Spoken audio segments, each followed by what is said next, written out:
Et yo l'équipe, ravi de vous retrouver aujourd'hui pour cette nouvelle vidéo. Et au programme du jour, nous allons installer un nouveau setup pour mes Afaenogasters soit mère d'amis. Donc vous allez voir tout simplement les procédés. Vous le voyez, j'ai donc mis une aire de chasse de chez Gestion Hand, faite sur mesure. On a donc un nid ensuite de Hand Farm Supplies, qui est franchement vraiment efficace, vous allez le voir.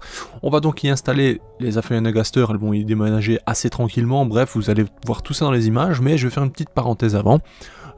J'aimerais voir tout simplement comment s'est passé vos fêtes, est-ce que ça s'est bien passé pour chez vous, est-ce que vous avez obtenu des beaux cadeaux, est-ce que vous êtes satisfait. Bon, les cadeaux c'est un détail, hein, ce n'est pas une obligation loin de là, mais j'espère en tout cas que vous avez passé un bon moment. Dites-moi en commentaire si c'était le cas pour vous. Personnellement j'ai passé un bon moment, j'ai pas été régalé en termes de cadeaux, je vais pas vous mentir. Non, je rigole, hein.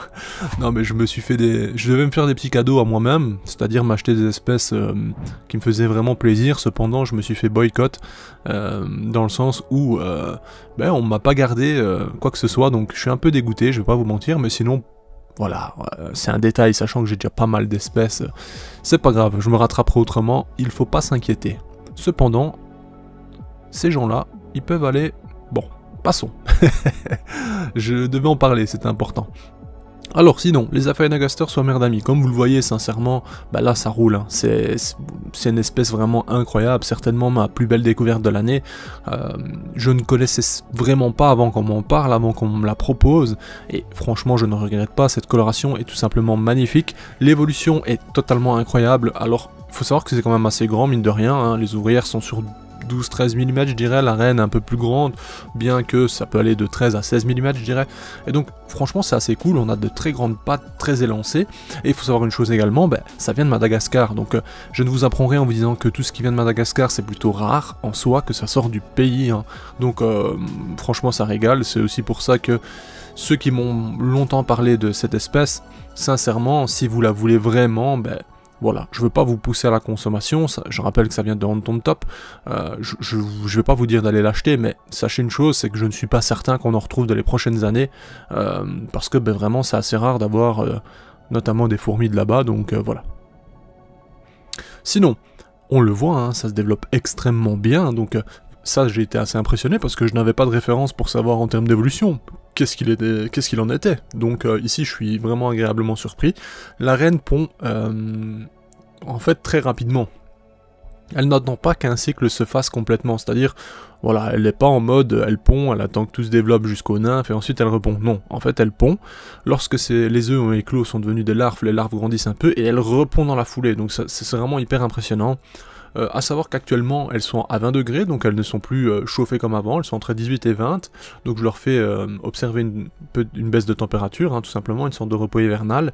En termes de nourriture également, ce que je peux vous dire, c'est que elles consomment énormément de blattes, notamment pour le couvain, parce que justement les larves consomment directement sur les larves, hein, donc, et ce qui est intéressant c'est qu'elles se déplacent elles-mêmes dessus, donc c'est vraiment hyper stylé, mais les ouvrières apprécient grandement le liquide sucré, donc elles vont se régaler elles-mêmes du liquide, assez souvent d'ailleurs, hein. Dès que j'en mets à disposition, vous pouvez être sûr qu'elles vont le vider à une vitesse assez impressionnante, elles vont toutes se réunir et consommer directement, donc ça c'est vraiment génial, mais sinon elles ne refusent pas bien sûr de se nourrir sur les blattes également.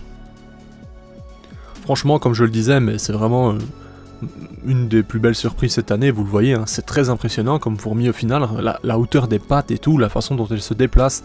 Sachez que j'ai mis dans cette cuve de l'anti-évasion, ça ne sert absolument à rien, elle passe avec une telle facilité, c'est franchement, voilà, c'est impressionnant, donc à l'avenir il faudra prévoir ça.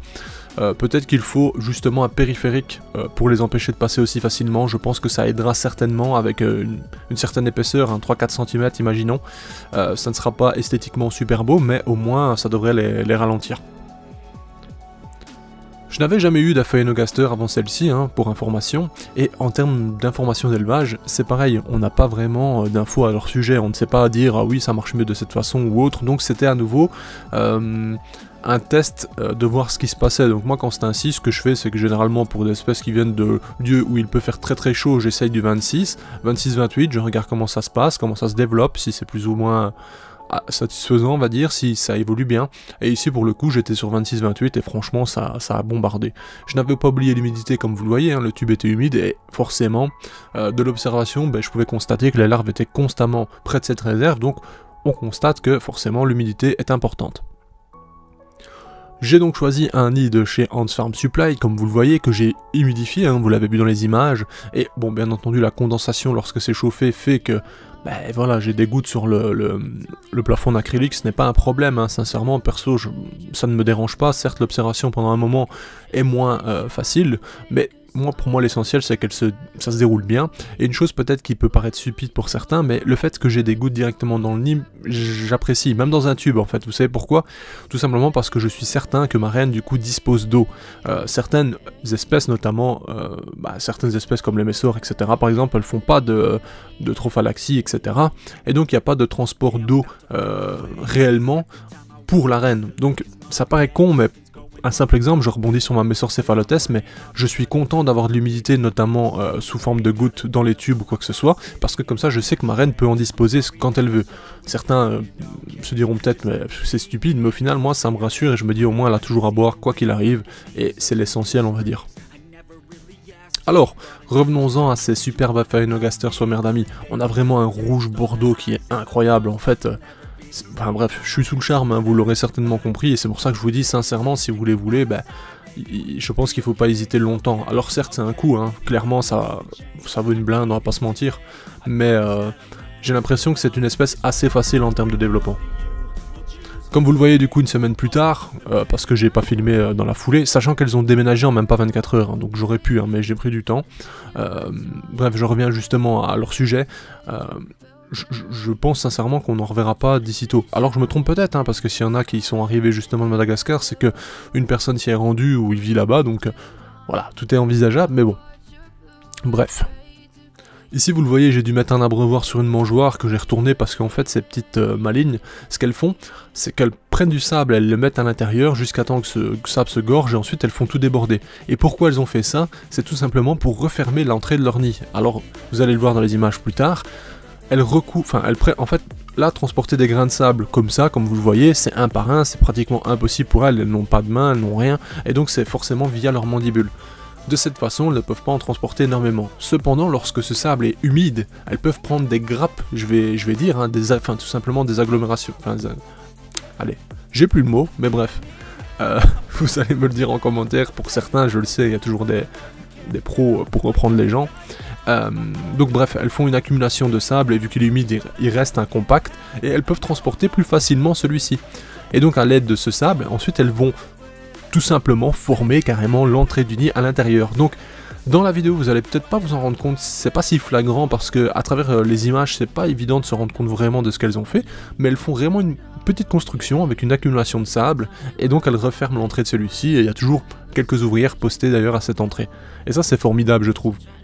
Parce que déjà elles peuvent aménager leur nid comme elles souhaitent, certes c'est un détail, hein, c'est que du sable mais ça permet déjà de réduire l'entrée et elles se sentent certainement plus en sécurité ensuite. Sinon comme vous le voyez elles ont bien pris position à l'intérieur de ce nid, j'ai d'ailleurs du couvain malgré la température que j'ai baissée, donc elles évoluent très bien également un peu plus bas, donc ça ne m'étonne pas en soi, je me dis que à Madagascar potentiellement elles évoluent toute l'année, je ne sais pas, faudrait vérifier exactement ce qui se passe mais c'est pratiquement impossible de savoir. Et comme vous le voyez, forcément, les ouvrières de couleurs plus claires, qui sont un peu jaune-orangé, et d'ailleurs on voit, il y a plusieurs dégradés de couleurs chez chacune, mais c'est tout simplement des naissances, et on voit l'évolution petit à petit. Pour exemple, sur la gauche, vous avez deux ouvrières assez récentes, en bas, on a deux ouvrières qui sont nées depuis quelques jours, et les autres ouvrières sur la droite sont déjà là depuis peut-être plusieurs semaines. Et donc on voit, hein, d'ailleurs si vous regardez bien, la larve centrale est en train de nymphoser, donc elle se transforme en nymphe nue, et ça c'est vraiment un truc de fou. J'aimerais pouvoir vous filmer cette transformation un jour, mais c'est assez compliqué parce qu'il suffirait que les fourmis déplacent cette larve durant sa nymphose, et moi je pourrais pas vérifier pendant 24 heures que ça se fasse correctement, vous voyez l'idée, donc tôt ou tard j'essaierai peut-être de mettre un plan fixe là-dessus, mais je ne peux pas le promettre actuellement. Et voilà, hein, c'est pour ça aussi que je suis vraiment fan des nids dans Ant Farm Supply, parce que je trouve ça extrêmement facile, extrêmement utile, et en fait tous les paramètres sont réunis pour faire une fondation. On peut facilement humidifier celui-ci, on a une couche de substrat qui rend tout de suite bien plus naturel le milieu, donc c'est même pas une sorte de pierre, rien, c'est vraiment du sable, et je trouve ça génial quoi.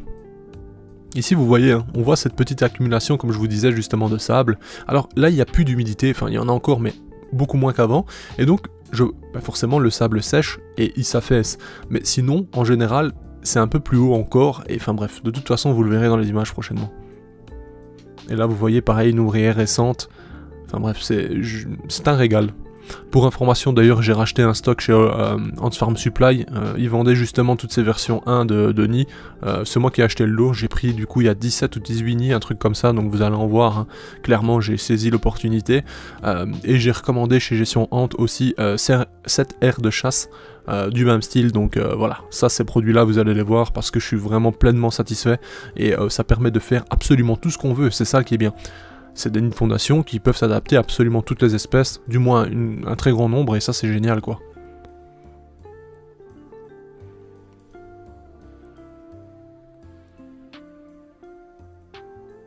Alors, je vous ai mis en fin de vidéo, mais il y a un code promo en ce moment chez Anton Top qui est, je ne sais même plus, je pense c'est Merry ou Christmas ou 2023, un truc comme ça, bref, je vous le mettrai en description, et c'est 23% sur tout le site. Alors, actuellement, c'est pas vraiment les périodes pour acheter des fourmis ni rien, qu'on soit clair, cependant, au-dessus des 10-15 degrés, ça ne risque absolument rien en soi, et de plus, il met des chaufferettes, donc voilà. Et bon voilà, même si en soi c'est pas les bonnes périodes, hein, très clairement, mais si vous voulez bénéficier des codes, etc., dans tous les cas, c'est garanti arriver en vie. Bon, certes, c'est pas une raison, parce qu'on va se dire, bon bah garantie c'est bien, mais la pauvre fourmi si elle meurt durant le transport, mais franchement, de ma propre expérience, quand on est sur 10-15 degrés, il y a vraiment pas trop de risques, généralement le transport se passe très très bien. Maintenant, voilà, vous faites ce que vous voulez, moi je vous donne juste mon simple avis, et comme je le dis, je ne vous force pas à acheter quoi que ce soit, sincèrement, vous faites ce que vous voulez. Là on voit, hein, sur la gauche, si vous regardez bien, il y a pas mal de petites larves, hein, donc les premiers stades chez Aphaenogaster Swammerdami sont vraiment très très petits, franchement les larves au début sont toutes petites, mais c'est vraiment un truc de dingue, mais ça évolue tellement vite, c'est dingue, sur une nuit ça peut se gaver et évoluer, doubler, tripler de taille, franchement c'est fascinant. Et aussi, je le disais, hein, le développement chez l'espèce, je suis vraiment surpris parce que maintenant on a quoi, 40-45 ouvrières plus ou moins, donc c'est pas un développement non plus fulgurant comme on pourrait connaître chez certaines Camponotus, mais c'est un développement quand même assez impressionnant et plutôt rapide, parce que comme je le rappelle, elles sont quand même assez grandes mine de rien. Et là vous voyez en fait ce que j'ai fait, c'est que dans l'aire de chasse j'ai mis de la nourriture, donc j'ai remis des blattes, du liquide sucré, mais quand il y a une ouverture, forcément elles sont un peu sur l'alerte, elles sont en mode mais qu'est-ce qui se passe? Et là vous le voyez tout de suite, à l'entrée du nid elles sont bien plus, et elles sont prêtes en cas de problème, et ça je trouve ça juste fascinant également, cette réactivité, cette réaction aussi. Bon, elles ne sont pas paniquées non plus, hein, vous le voyez, elles ne montrent pas de signe de panique ou quoi que ce soit, mais elles sont quand même en mode attention, s'il y a un problème, on est là. D'ailleurs, pour information, c'est quand même une espèce très agressive. À peine j'ouvre, directement elles sont déchaînées et n'hésitent pas à mordre. Absolument, je suis mordu constamment avec elles. Dès que j'en ai une qui me grimpe sur la main, elle me mord. C'est quasi instantané. Après, ça ne fait pas bien mal, hein, je vous rassure, il y a zéro risque avec l'espèce. Voilà, ça ne mord pas vraiment c'est pas une folie non plus quoi, on ne sent pas une morsure qui peut vous amener au sang, comme je dirais chez Camponotus rengeri par exemple, ou à Triceps quoi. Elle, quand elle mord, par contre, là, attention. Certes, c'est pas dangereux non plus, mais ça peut faire mal. Et ça peut vous couper, surtout. Et vous le voyez, hein, aussi, autre chose très typique de chez elle, c'est ce gastre hein, recourbé vers l'avant, c'est juste génial. Hein. C'est d'ailleurs, à mon avis, pour ça qu'elles ont une très haute... elles ont de très hautes pattes. C'est certainement suite à cette évolution. Enfin bref, c'est complètement dingue. Et ce nid pourra accueillir à mon avis 200 ouvrières sans trop de problèmes. C'est ça qui est génial aussi, c'est que certes ça c'est le modèle S, donc ce n'est pas le XS. Hein. Le XS c'est tout petit, c'est vraiment pour faire fonder une reine, et après on passe sur le modèle S qui est franchement très très bien je trouve en termes de taille. Bon ici c'est le modèle V2, donc on a les magnettes et les aimants hein, directement pour faire correspondre les nids par la suite. On peut très bien en mettre 2, 3, 4, bref ils vont s'aimanter, c'est top, mais... la V1, je veux dire, est très bien aussi. Là, l'ouvrière que vous voyez, ne vous en faites pas, je sais qu'elle est sur le dos, mais c'est en fait, elle vient de naître en fait, donc ils sont simplement en train de, l'aider pour pour ses pattes, etc. Donc elle va se mettre debout et continuer à faire ça, enfin, et surtout faire sa vie tranquillement par la suite, donc pas de panique. Et donc je vous rappelle, hein, à l'aide de ce code, si vous voulez en bénéficier, je rappelle que je ne gagne absolument rien là-dessus. Moi, quand vous achetez des choses quelque part, ce que ça fait, c'est que la personne qui a la boutique va se dire « Ah ben, sa communauté, elle achète des choses, donc potentiellement plus tard, je renvoie des choses. » C'est tout, je gagne absolument rien d'autre. Enfin bref, sur ce, merci d'avoir regardé la vidéo. Je vous dis à bientôt l'équipe pour de nouvelles vidéos. J'espère en tout cas que tout s'est bien passé pour vous. On se dit à bientôt. Bye.